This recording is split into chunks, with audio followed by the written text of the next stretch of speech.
La 4G Baitelma vous présente Ny Vavao. Voalohany ka hatramin'ny 13 Desambra ho avy izao araraotiny fihenam-bidy miavaka amin'ireo entana maro isan-karazany. Batimax, la qualité au meilleur prix. vous présente Ny Vavao.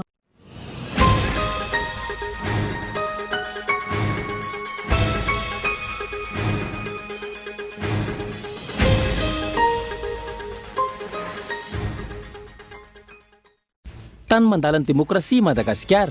Midika izany fa malalaka ny fanehoan-kevitra. Fanehoan-kevitra malalaka izay midika fa tsy fahafahana anompana olona na itenena ratsy olona ary indrindra tsy hanakorotanana ny fiarahamonina. Na itam-pianana ny tany tsy fanjarian-tsakafo raha ny eto Madagasikara manokana. Nidina ho 7,700 zany raha 7,700 teo aloha araka ny tatitra navoaka ny PAM. Tanjona ny fandaharana asan'ny firenena mikambana momba ny sakafo, ny hanafoanana izany tanteraka eto amintsika. Itsangana vomera iantoraka ny fizarana karatra mampanao gazety matianina.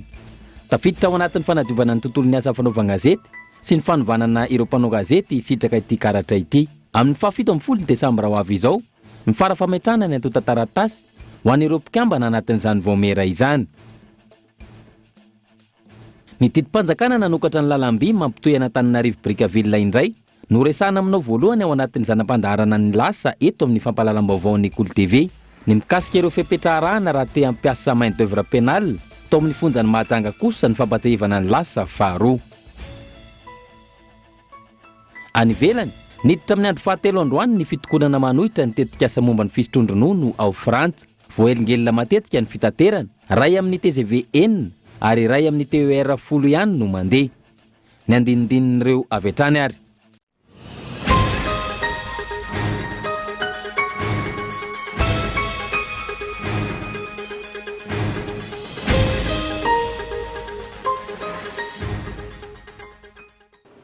Miaraba tompoko lasy, tompoko vavy, tonga soa atao anatin'ny fampahalalam-baovao lehibe amin'ny Cool TV amin'ity hariva ity ary manasanao ihany koa anjo izany hatramin'ny farany hanomboantsika azy avy hatrany ary ny matoan-dahatsoratra tany mandalan'ny demokrasia Madagasikara. Midika izany fa malalaka ny fanehoan-kevitra. Fanehoan-kevitra malalaka izay tsy midika akory fa fahafahana anompa olona na itenenandratsy olona na indrindra ihany koa hoentina manakorotana ny fiarahamonina. Raha avy hatrany ary ny andinindininy makasika izay. Fahita manerana ireo firenena mandala ny demokrasia ny fanehoan-kevitry ny vahoaka ao aminy. Maro ny endrika isehon'izany. Ao ny taratasy misokatra alefa mivantana any amin'ny tompona andraikitra tiana iantefany ny fangatahana sy ny etaeta. Eo ihany koa ny fampiasana ny tambazotra tserasera izay miambahana ny andavanandro ny isam-batan'olona ankehitriny. Ary eo dia eo ny fidinana andalambe mitondra sora-baventy sy manao antsoantso ho reny ny mpitondra. Vao ny alakamisy teo isika no nahita izay nitranga tao Frantsa fa toerana maherana ny 500 no nanaova ny sendika sy ny vahoaka frantsay fihetsiketsehana ho fanoherana ny fipetra vaovao momba ny fisotrondronon'ireo mpiasa. Malalaka ny fanehoan-kevitra fa saingy nisy ny fipetra tsy maintsy noraisin'ny tompona andraikitra tany Frantsa tamin'ireo toerana 3 na 4 nahitana fioharam-pefin'ireo mpanao fihetsiketsehana na ihany koa ireo mpanararoatra. Nisy noho izany ny fifandonana sy ny fisamborana. Raha ny eto amintsika, ekena ny olana ny famatsiana rano sy ny herinaratra amin'ny faritra maro eto Andrenivohitra. Mbola tsy misy vahaolana mazava sy mipaika mivantana amin'ny mpanjifa izany hatramin'izao. Mananjo tokoa ny mpanjifa aneo amin'ny fomba maro samihafa ny manjo azy ireo. Tsy midika anefa izany fa andeha hanakorotana ny fiarahamonina sy sanatria ifampitarika animba ireo foto-drafitrasa. Efa nilaozany taona vokatry ny tsy fandraisana andraikitra ireo mpitondra ny fandimbiny ny mpaneho hevitra. Fampiarana ny demokrasia ihany koa ny fifidianana. Fifidianana izay saika misy indrokely hatrany ny fanatanterahana azy teto amintsika. Tsy teto amintsika ihany anefa nisy io indrokely io, fa na dia tany Etazonia aza izay firenena iverin'ny maro ho fitaratra amin'ny fampiarana ny demokrasia. Azo atao tsara ny mitondra profy sy manao fitarainana amin'ireo tsy fahatomombanana tsikaritry ny mpandray anjara rehetra eny anivon'ny fitsarana maefa izany. Dia ny tokony ho izy andrasantsika ampitoniana ny vokatra ofisialy avoaka ny fitsarana maefa izany ary tokony ho eken'ny rehetra satria tany-tandalana ihany koa i Madagasikara. Tsy tokony ho notanterahana ny fifidianana raha ohatra ka izay mpanao politika resy amin'ny fifidianana hitariky olona anohatra voka-pifidianana idina an-dalambe lava izao satria izy mihevitena fa mamim-bahoaka nefa tsy mahazaka voka-pifidianana. Ao anatin'ny fampiarana ny demokrasia, tsy tanjona fa dingana ho amin'ny filaminana fa tsy fikorotanana ny fifidianana. Ny safidy ny mpifidy na ho amin'ny fanovana na hijanona amin'ny teo aloha. Ny vahoaka no andriamanjaka amin'ny alalan'ny fifidianana ary izay no mahatonga an'ilay hoe safidim-bahoaka safidy izay tokony ho hajaina. Izay makasika ny matoan-dahatsoratra Andry Raharsoana fa ny vaovao makasika ny toetrandro no anohizantsika ny fampahalalam-baovao dia nivadika ho cyclone tropical ny maraina teo i Belna any amin'ny 300 kilometatra avaratry ny refanatsinanana no misy azy amin'ny ariva teo raha ny tatitra azo teny anivon'ny sampana mpamantatra ny toetry ny andro. Raha ohary ny fanadihadiana makasika izay iarahana amin'ny iona saina.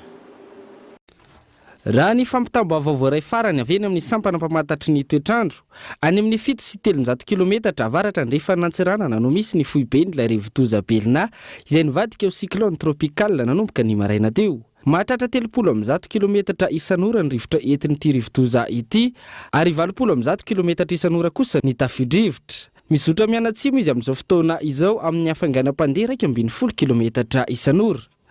Loza manambana vokatra izany ny distrikan'ny Maintirano, Besalampy, Mahajanga, Antsoy, Analalava ary Nosbe. Loza fanairana kosa ho an'ny distrikan'ny Morombe, Morondava, Maivantanana ary Antsiranana. Tsy tokony isy iandrika intsony amin'ny morontsiraka avaratra andrefana noho ny fisambaravoaran'ny ranomasina ary tokony samomailo ny rehetra raha ny fampitam-baovao hatrany. Ny alatsinainy izao no vinavinaina hipaka ny morontsiraka avaratra andrefan'ny nosy ity rivodoza Belna ity. Raha ny tatitra azo avy amin'ny sampana mpamantatry ny toetrandro hatrany, isy ny rotsakorana saika manerana nosy atao anatin'ny 720 ora ary indrindra any amin'ny faritra Diana sy Sofia. Lafim-baovao hafa kosa nampiantso ny hampanoana azy teny amin'ny foibe toeran'ny Antoko tiako i Madagasikara ny maraina teo ny kandida ho ben'ny tanàna Rina Andriamasinoro no mafisina nandritra ny fandraisam-pitenenana ny fitakiana anaovana ny fampitana ny lisam-pifidianana tamin'ireo fifidianana roa farany. Raha ohary ny fanadihadiana iarahana hatrany amin'ny iona saina. Taoriny tamin'ny Ainao Manjery nampiantso ireo mpiaradia amin'ny kandida ben'ny tanàna Rina Andriamasinoro androany teny amin'ny foibe toeran'ny Antoko tiako i Madagasikara Belair. Fotoana izay nanamafisany ny fitakiana ny anaovana fampitahana ireo lisam-pifidianana nampiasaina tamin'ny fifidianana ben'ny tanàna sy solombavim-bahoaka. Zavatra tsotra ihany ny zavatra takitsika ny fahamarinana ary ao anatin'io lisam-pifidianana io no ahitantsika an'izay.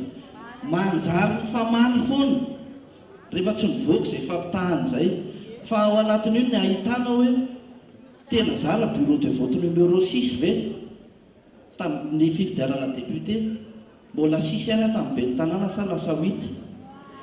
Raha ny numéro d'ordre 240 tamin'ny fifidianana député so dia lasa 247 ka aza lany andro famaly amin'ny telesiana fa avoay fotsiny le marina iarahantsika rehefa mahita. Efa nametraka fitoriana eny amin'ny fitsarana misana ny ady atao amin'ny fanjakana ihany koa ny kandida ho ben'ny tanàna avy amin'ny Antoko Tim raha ny fanazavana.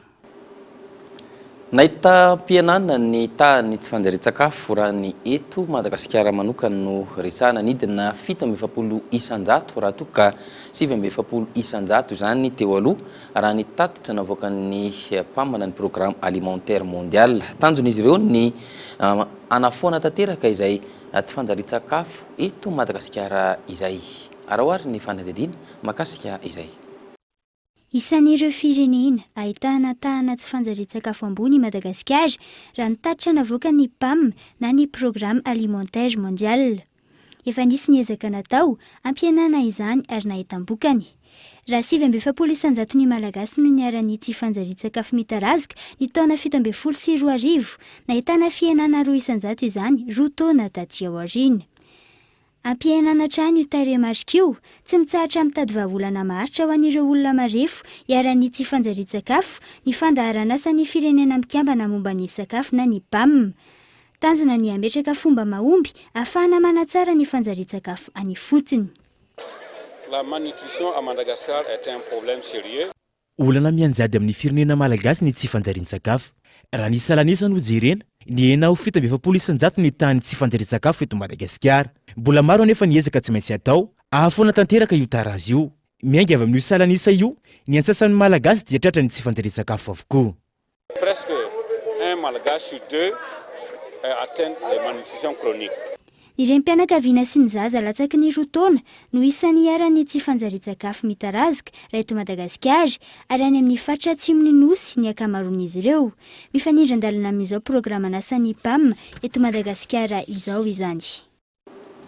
Mbola betsaka kosa ireo azon'ny ankizy tsy voaja eto Madagasikara raha ny fanadihadiana nataon'ny UNICEF. Isan'izany ohatra ny zo hianatra sy azo fitsaboana sahaza raha sendra ny aretina. Antony mahatonga izany raha ny fanadihadiana hatrany ny fialokalofana ao ambadiky ny fahantrana. Tena raha tsy mandresy hatrany no mitondra amintsika ny fanadihadiana mahakasika izay.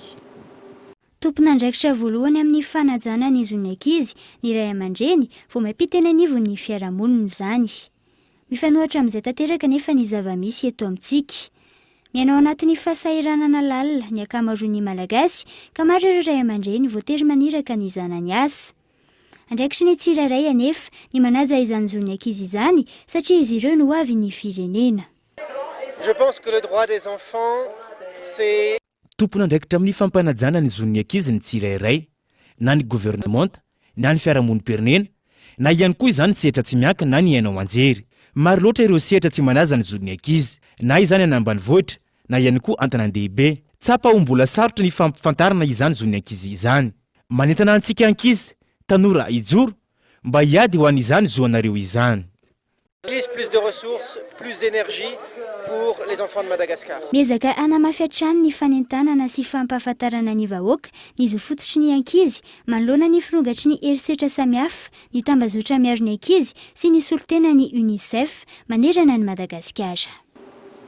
Vao mahakasika ny tontolon'ny asa fanaovan-gazety kosa indray tsangana tsy hoela ny vaomera iantsoroka ny fizarana ny karatra mamatianina ho an'ny mpanao gazety tafiditra ao anatin'ny fanadiovana ny tontolon'ny asa fanaovan-gazety izany ary eo ihany koa ny tanjona ho fanadiovana ity tontolon'ny asa ity. Ny 17 ny volana Desambra ho avy izao no farafametrana ny atotan-taratasy ho an'ireo mpikambana ao anatin'izay vaomera ajoro izay. Arahoary ny fanadihadiana mahakasika izany. Solotena ny ministera ny kolotsaina sy ny serasera, solotena ny mpanao gazety ary solotena ny tompon-gazety no andrafitra ny vaomera iandraikitra ny fanomezana karatra ho an'ny mpanao gazety araka ny voafaritry ny andiny fa 520 ao amin'ny lalàna laharana fa 9 sy 2 tsipika 820 momba ny fitsipika mifeny serasera amin'ny haino aman-jery. Manendry ny solotena ny anivon'ny vaomera io ny mpanao gazety tahaka izany koa ny tompon-gazety. Lohany lavitra moa zany mazava ho azy membre ao izy dia misy solotenan'ny patron de presse ao dia misy solotenan'ny birao national ny lavitra ny mpanao gazety anankitelo misy solotenan'ny mpanao gazety zokiolona ao anatiny ao. Zay zany ireo olona mandrafitra dia misy solotenan'ny ministera serasera moa mazava loatra ao anatiny ao. Zay no mandrafitra azy. Mino isika zany fa rehefa ho vita io fanaovana ny karatra vaovao dia ilamina ny tontolon'ny asa fanaovan-gazety mba hiavaka tsara ny vary sy ny tsiparifary ary ahafana matao hoe manao fanofanana n'ireo mpanao gazety sy ny sisa indrindra nefa dia ny fifidiana izay tokony ho atao eo anivon'ny lavitra ny mpanao gazety satria efa lany ny fotoam-piasan'ny birao ankehitriny. Ny famoahana ny karatra matiana amin'ny fomba tsy mitanila sy madio tsara ihany no ahafahana manadio ny asa fanaovan-gazety. Isy no zany ny fanivanana ireo mpanao gazety afaka isitraka ity karatra mahamatianina ity. Tazona ny isorohana ny mety hotrangana osika sy fisolokiana fa indrindra iarovana ny mpanao gazety eo ampanatotosana ny andraikiny.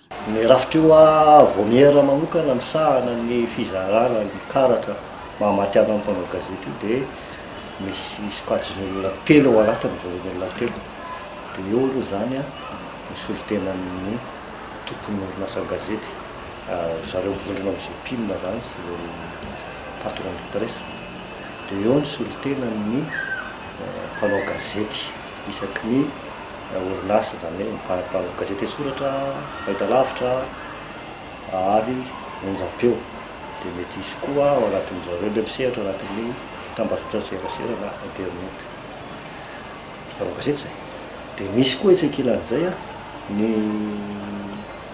lavitra ny mpanao gazety zay le commission paritaire zany hoe ny tompony orinasa gazety dia ny talen'ny gazety dia ny mpanao gazety ao anatiny dia ny lavitra ny mpanao gazety zany no tatana an'io vomier io zay le sokajin'olona telo ao anatiny ny mpanao gazety a dia ny tompony orinasa gazety dia ireo talian'ny orinasa gazety sy ministera ministera tsy maintsy misy olo tena anakareo satria izy a no mikirakira ny fitanana soratra dia mazava ho azy misy lisitra mpanao gazety zany mivoaka ny mpanao gazety mahazo karatra mamatianina zany dia anatina lisitra anankiray dia io lisitra io no atao hoe listra ny mpanao gazety matianina miasa eto Madagasikara mafeno ny fepetra hoe efa niasa telo taona ao anatin'ny asa fanaovana gazety farakakely araky ny lalàna na nahazo mari-pahaizana manokana avy amin'ny sekoly mpanofan'ny mpanao gazety sady manadio ny tontolo ny asantsika sika satria tsika saro-piaro amin'ny asantsika io noho ny fisoin'ireo olona misandoka sy misoloky ho mpanao ny asantsika kanefa tsy izy efa nitrangy zany indra teo moa efa fanametrany fepetra tamin'ny farany teo hoe efa mba misy fitarainany olo sakatra napetraka tany amin'ny brigady criminelle. Amin'ny 17 volana desambra ho avy izao no fe-potoana farany andraisana ny antota taratasyn'ireo voatendry ho solotena eo anivon'ity vomera ity. Lafim-baovao kosa nisy ny famelabelara-kevitra mahakasika ny lalàna momban'ny teti-bola-panjakana taona 2024 nataon'ireo fiarahamonim-pirenena sy ny fikambanana CCOC ary koa ny fiarahamonim-pirenena roy tanjona tamin'izany ny fampahafantarana ny olom-pirenena ny amin'ny fandaniana sy ny fampiasana io teti-bola-panjakana taona 2024 io. Raha ohatra ny fanadihadiana mahakasika izay. Fampahafantarana mikasika ny fandaniana ny teti-bola-panjakana sy ny fanadihadiana ireo ministera nahitana fiakarana teti-bola. Ireo no isan'ny voatoati-kevitra tamin'ity hetsika ity. Noresahan'izy ireo tamin'izany ny tokony sy ny fifanankalozana ny serasera eo amin'ny fiarahamonim-pirenena hafan'izy ireo maneho ny heviny sy hitondrany ny feon'ny vahoaka.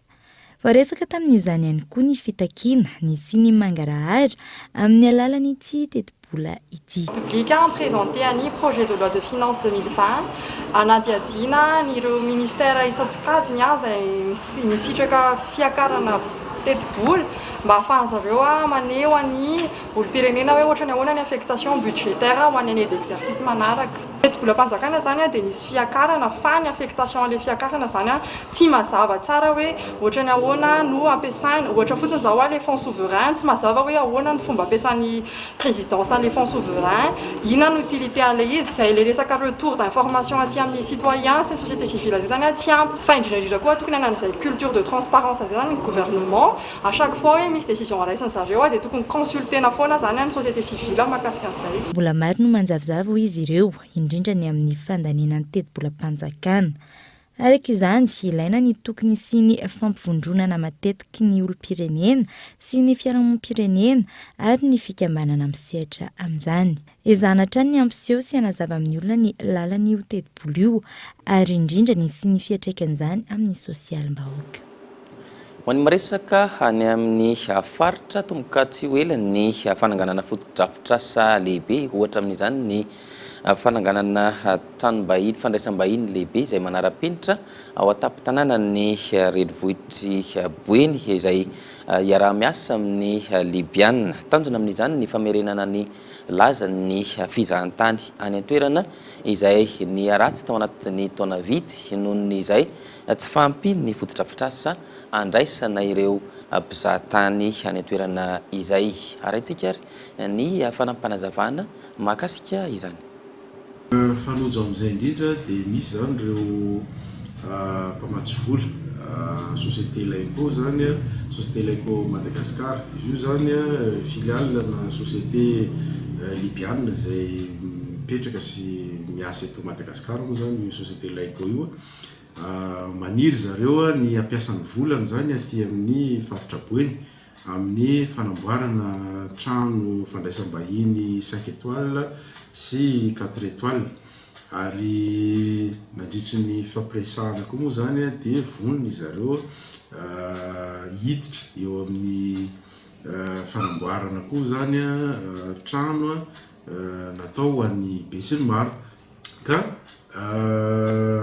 vonona zany zareo moa zany ny ampiasa zay volan'zareo zay eto ka zay no tena antony zany natongavany ny président ny conseil d'administration moa zany le teo sy ny directeur général ny société Lenco Madagascar. Zay mahakasika ny fizahantany fa raha ny fandriampahalemana kosa dia mbola tsy tafapetraka ny fandriampahalemana amin'ny faritra maro eto Madagasikara. Isan'ny lesoka amin'izany ny tsy fandraisana andraikitra ataon'ireo mpitandro filaminana eny ifotony. Ny fiaramiasa amin'ny vahoaka sy ny mpitandro filaminana araka izany no anisongadina nandritra ny fanomboan'ny atrikasa ho fanasarana ny fametrahana sy ny famerenana indray ny filaminana eto Madagasikara izay notanterahina tany amin'ny faritra Itasy. Ivrisara no mitatitra amintsika ny ampitsipiriany izay. Mbola tsy tafaverina amin'loany ny fandriam-pahalemana amin'ireo faritra sasany eto Madagasikara. Raha isan'ny mbola anjakan'izany ireo distrika 3 anatin'ny faritra Itasy, maro ny tranga niseho tamin'ireo faritra hafa manerana ny Madagasikara tao anatiny enim-bolana. Ny tsy fandraisana andraikitra mpitandro ny filaminana eny fotony no isan'ny tsy hafezan'izany, hoy ny ministry ny fiarovany Pirenena. Ny fonjana Soy ohatra, raha misy ny adina tanora tamina toerana anankiray izay misy faty olona dia rehefa voasambotra ny tompona andraikitra amin'izany famon'olona zany nalefa tany am-ponja dia nanambara ireo naman'ny nataontsika hoe ireo naman'ny fianakavian'ny ny aran'ny fahafatesana fa hanao valifaty any amin'ny fonja. Zava-misy dia tonga tany koa zany dia natao ny valifaty. Misy gendarme, misy polisy, misy pénitentiaire, misy tompony andraikitry ny fitsarana fa dia mahagaga fa dia tany lehibe tanàna regezana ohatra ny Antsoy dia mbola mitranga zany zavatra zany ary voaterina andray tepetra enjana mandona an'izany ny mpitondram-panjakana satria tsy azokena zany tompoko lahy sy tompoko vavy. Zava-dehibe amin'ny famerenana ny fandriam-pahalemana araka izany ny fanamafisana ny fiaramiasa amin'ny mpitandro ny filaminana sy ny vahoaka. Tokony samy andray ny andraiky ny manoloana ireo tranga samihafa ny rehetra. Tsy tokony hisy tampiny ankilany no anatanterahany mpitandro ny filaminana ny asa manodidin'izay, araka ny tarigetrany dia ny fiarovana ny vahoaka sy ny fananany. Noho izany ny fokon'olona dia mahazoto hanao an'ity coopération militaro-civile eritreretintsika atao anaovana atelier androany. Ary efa eto no resy lahy na dia andoavany vola azy. Fa saika, rehefa miakatra ihany ny vola takina aminy marary le fokon'olona. Tsy vita mandodia mihitsy izy, fa mbola mpandoavana ihany koa gisa. Tsy vita mandodia gisa izy, fa mbola mpandoavana vary. Misy atao mariazy ny zanaky ny lehibe amin'ny Antananarivo miaramila dia manao tsipaipaika ihany koa ho fanampiana mariazy ny lehibe. Toe-tsaina tompoko. Natomboka tao amin'ny commune amin'ny Pefy distrika ny Soavinandriana faritra Itasy Omaly araka izany ny atrikasa namafisana ny fiaramiasa amin'ny mpitandro ny filaminana, indrindra ny tafika sy ny vahoaka hametrahana ny fandriam-pahalemana eto Madagasikara. Teboka maro no ilaina tevenina ka isan'ny nisongadina ny fanomezana loharanom-bavao hatramin'ny fiarahamientana manoloana ny tranga samihafa eny anivon'ny fiarahamonina.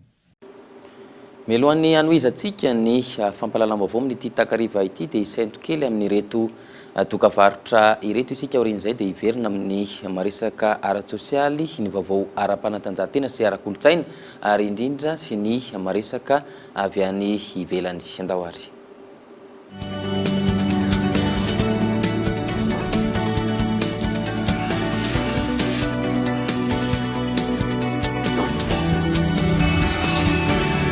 Gucci manolotra ho anao sakafo.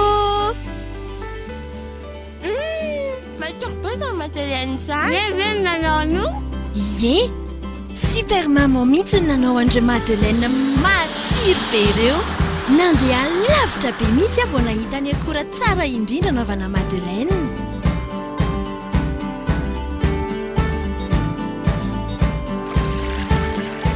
Saika nangalarany gisa le akora. Fatafatsoka ihany maman. Wai, maman! nanafana be aza ny andro tany na mbola tratry ny orana ary maman dia tonga tetỳ an-trano ihany le izy sady mahay lakozy be mihitsy maman dia io le Madeleine e Wai! Madeleine any kotikay! Fanem manany any! Gouty Madeleine tena tsara sady malefaka aok'izany. Misy enina be zao anaty fonosana iray. Gouty Madeleine, 10 série mariage. Vocage-ny orinasa JB. Gouty, tous les plaisirs de la vie. Ny natiora dia efa manome ny tsara indrindra no fantenana sinokatsy ho an'ny yaourt ity. Izany no mahatonga azy marihitra sy matsiro aok'izany. Antsika no mankafy azy isan'andro ary isaky ny mitaky azy ny vatantsika mba hahazoana ny hery sy tanjaka ilaintsika hiatrehana ny tontolo andro. Ity yaourt authentique, naturellement bon. Iti est un produit certifié et validé par le ministère de la Santé publique. Geox, Puma, San Marina, Unisa, Tamaris, Guess, Minelli, JB Martin, Adidas, Fossen, Asics, New Balance et Ralph Lauren. Boutique Le Coin des Marques, un grand choix de parfums, montres, sacs et chaussures de marque. Alors, venez découvrir notre boutique Le Coin des Marques, des articles de marque pour hommes, femmes et enfants. Le Coin des Marques, à Faravouch, téléphone 033 71 848 68.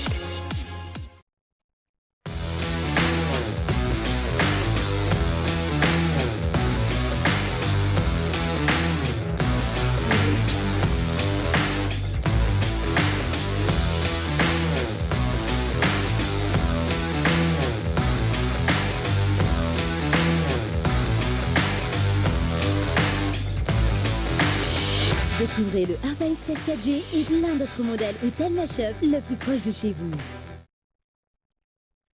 Qu'il soit franc, timide, narquois ou lumineux, le sourire est une promesse d'amitié ou plus. Un sourire ne laisse jamais indifférent. Chez Batimax, vous donner le sourire est une priorité. Du 1er au 23 décembre, profitez des remises exceptionnelles sur tous nos produits. Faites-vous plaisir et venez nous rendre visite dans nos magasins Anjar et Tsaralalan. Batimax, la qualité au meilleur prix. Gouty manolotra ho anao sakafo Ie, nandeha lavitra be mihitsy vao nahita ny akora tsara indrindra anaovana Madeleine. Wai! Madeleine any kotikay! Fanem manany any! Gouty Madeleine tena tsara sady malefaka aok'izany. Misy enina be zao anaty fonosana iray. Gouty Madeleine, 10 série mariage. Vocage-ny orinasa JB. Gouty, tous les plaisirs de la vie.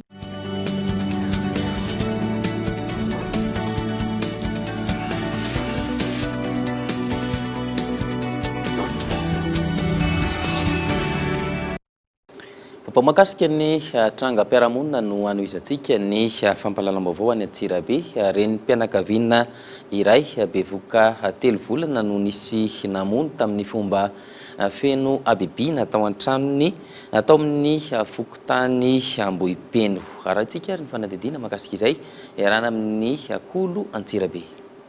Reny mpianakaviana iray tokony 20 taona no nisy namono tao an-tranony ny alakamisy lasa teo tao amin'ny fokotany Ambohipeno Antsirabe.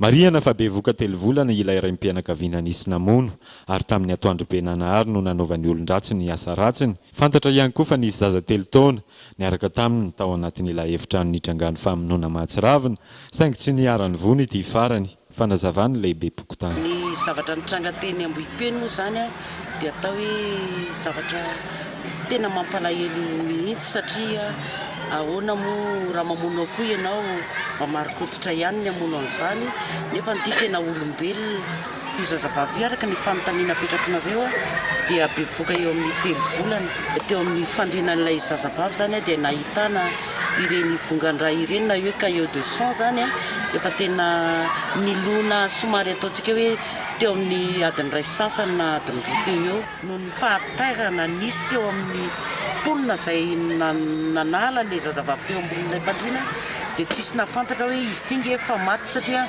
mbola mihetsika ny loha tanana mbola malemy eny amin'ny hôpitaly nefa ny teny nanao hoe efa tsisy hevitra intsony ity zazavavy ity izay ny taonany eo amin'ny 2 taona manana zanaka kely 3 taona izay niara ny famonoana tao anatin'ny trano fa zany hoe tsy nikasihan'le zazakely fa ohatrany hoe nirakorakofany lamba avy ao anatin'ny panderie tao fotsiny le zazakely angambany raha ny fantatra dia novonoina tamin'ny alalan'ny zava-maranitra ilay renim-pianakaviana monina ao amin'ity fokontany Ambohipeno ity izay niarana izany famonoana mahatsiravina izany ary mbola hita tao an-trano fonenany ihany koa ilay zava-maranitra izay nampiasan'ilay olon-dratsy. Zavatra hitako aloha le izy tsy antsy fa ohatrany vy lavalava maranitra lavabe dia izay atoko angambany lavalava ihany le izy tena mahatratratra any amin'ny fo satria raha vao avadika le ramatoa kely zany dia vao avadika izy dia tonga dia rano mivoaka vao avadika izy dia rano mivoaka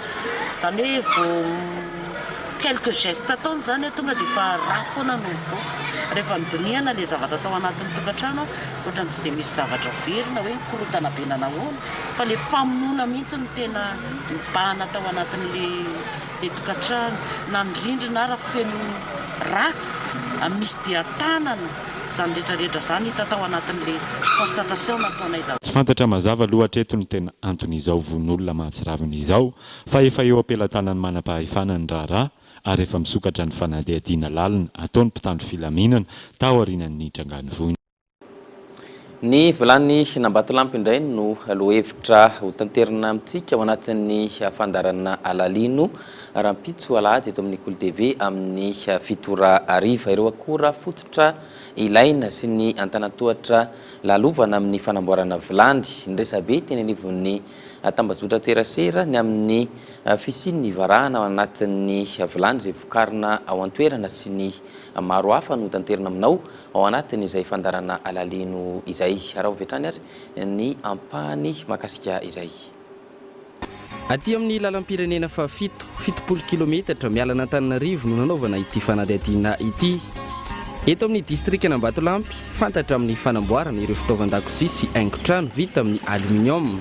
Ny vilany no tena nahafantarany maro Nambatolampy saika ahitana ny vilany namboarina teto Ambatolampy avokoa ny tokantrano rehetra eto Madagasikara.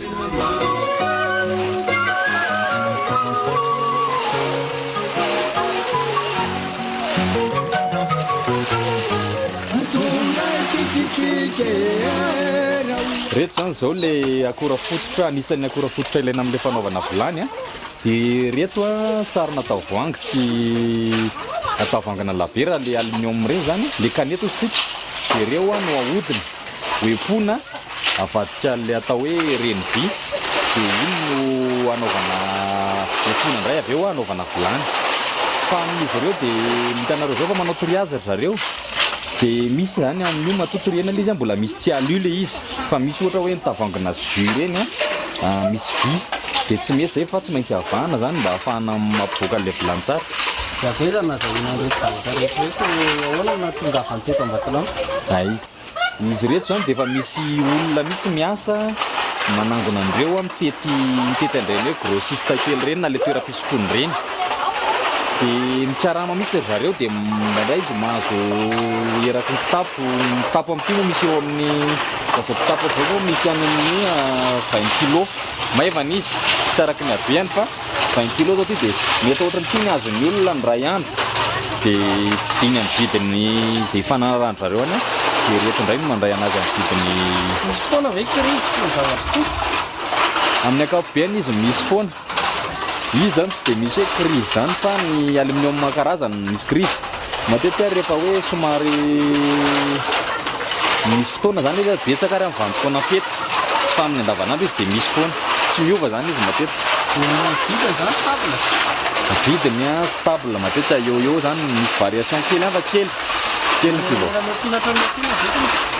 io zany raha isan'ny olona hatramin'ny manomboka eo amin'ny 4,000 ariary eo hatramina 5,000 ariary eo indray kilao. Efa misy ihany koa ny manafatra laingo d'aluminium raha ny fanadihadiana natao hatrany izay mora kokoa ny masoka rena noho ny fividianana ireo tavoahangy kanety sy kapsily avy eto an-toerana ireto. Zay makasika ny fandarana alalino rahampitso ariva amin'ny 7 ora eto amin'ny Kolo TV fa ny Didim-panjakana nanokatra ny lalamby mampitohy Antananarivo Brickaville indray no resahana aminao voalohany atao anatin'ny hazanam-pandarana ny lasa izay atao anatin'ny fampalalam-baovao mikasika ny fepetra raha te ampiasa ny main d'œuvre pénale atao amin'ny fonjany Mahajanga kosa no fampatsahivana ny lasa faharoa raha oary ny mahakasika izay.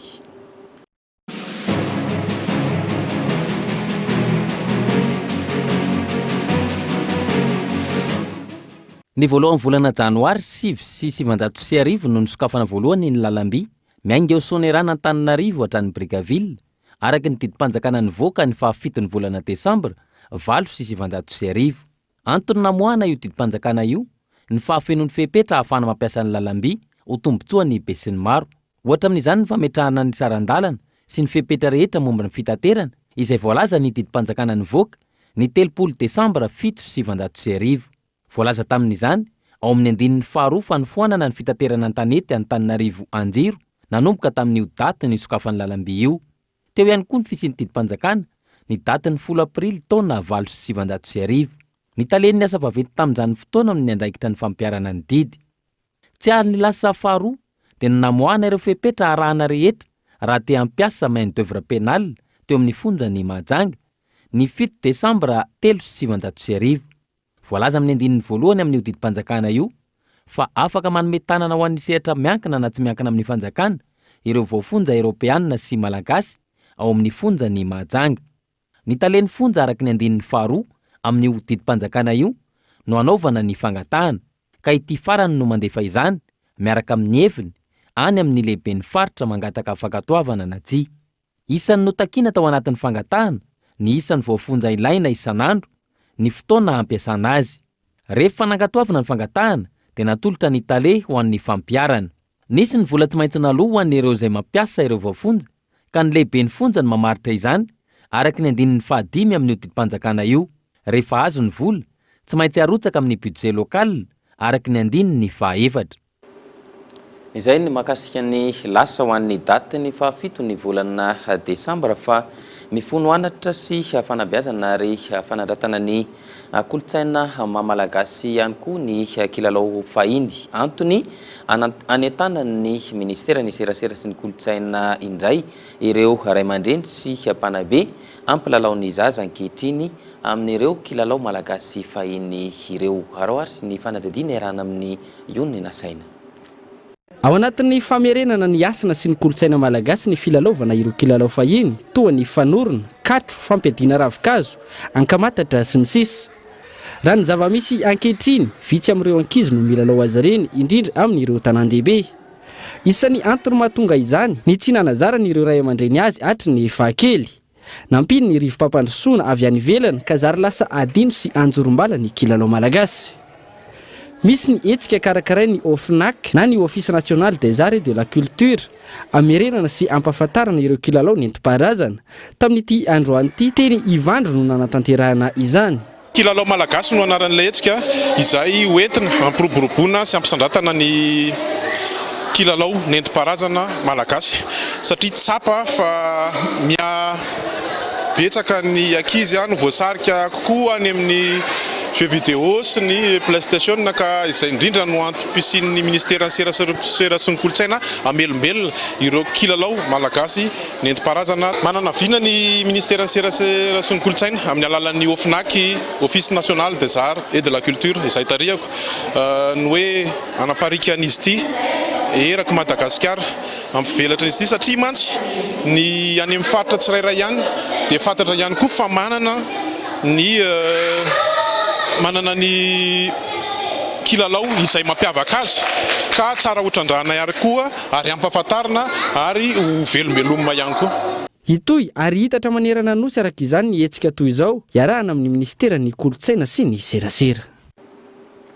Fa miditra amin'ny andian'ny 5 amin'izao fotoana ny fananana biary izay tanterahana ao amin'ny In Square Ambatobe. Mampiavaka ity andian'ny 5 ity ny fiakaran'ny lentan'ireo mpaindray anjara raha ny fanadidina natao teny an-toerana. Raha ohatra ny makasika izay. Isan'ny taranja miroborobo eto Madagasikara ny biara saika anjatony hatrany ireo mpandray anjara isaky ny misy fifaninanana. Amin'izao fotoana izao misy ny fifaninanana biary tanterahana ao amin'ny Square Ambatobe le grand défi Black Ball. Tournoina biary resahana eto Black Ball ny règlement hitondrana azy. Atsika atao zany hoe mety tsara ny zavatra karakaraina ao anatin'izay andian'izay. Tsy mena amin'ny tany any ivelantsika ary zay nefa ny hoezahana hoe ampiakarintsika le niveau antsika mba amin'ny heritaona zay vinavina Square hoe invité olona avy any ivelantsika ilalao hiaraka amintsika eto. Mpanjay anjara raha akamban'izy rehetrarehetra eo amin'ny 100 mahery eo isika. Famarana ataontsika any amin'ny La City ary Ivandry le 21 décembre manomboka amin'ny 10 maraina. Mampiakatra ny lentany mpilalao malagasy ny fifananana toy izao ho ny filohan'ny fédération malagasy ny biary. Taonty zany tena nafinaritra satria niakatra be le niveau antsika amin'ny resaka équipement. Zay aloha voalohany. Faharoa eo amin'ny resaka règlement sy amin'ny resaka hoe araka ny resantsika teo hoe finiavan'ny mpilalao andray anjara amin'ny tournoi dia finiavan'ny club organiser tournoi. Zay aloha zany lena zavatra niavaka tamin'ity taonty. Amin'ity andiany fahatimy ity sorana sady ny sponsor officiel anay terrain synthétique, ny partenaire izay miara-miasa aminay ihany koa Gold, Kenya Airways, Mavericks, La City, DHL, partenaire TV, mbola misy ny Cool TV ary i Square. No tanterahana androany ny fisarihana ireo mpandray anjara izay iray vondrona ary anomboka ny alatsinainy izao ny fifantsanana. Ny 20 Desambra no anatanterahana ny lalao famaranana. Ny maresaka avy any ivelany iny no mamarana ny fampalalam-baovao tamin'ity takariva ity ankasitrany ianao nanaraka izany hatramin'ny farany ary mametraka ny veloma mandrapitafa ary ho amin'ny manaraka indray veloma tompoko.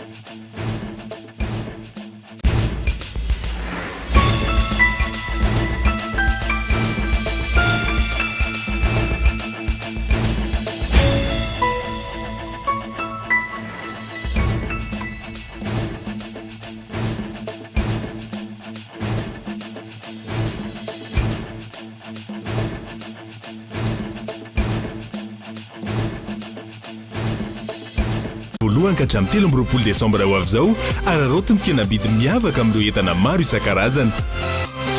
Batimax, la qualité au meilleur prix. Vous a présenté Ni Vavao. La 4G by Telma vous a présenté Ni Vavao.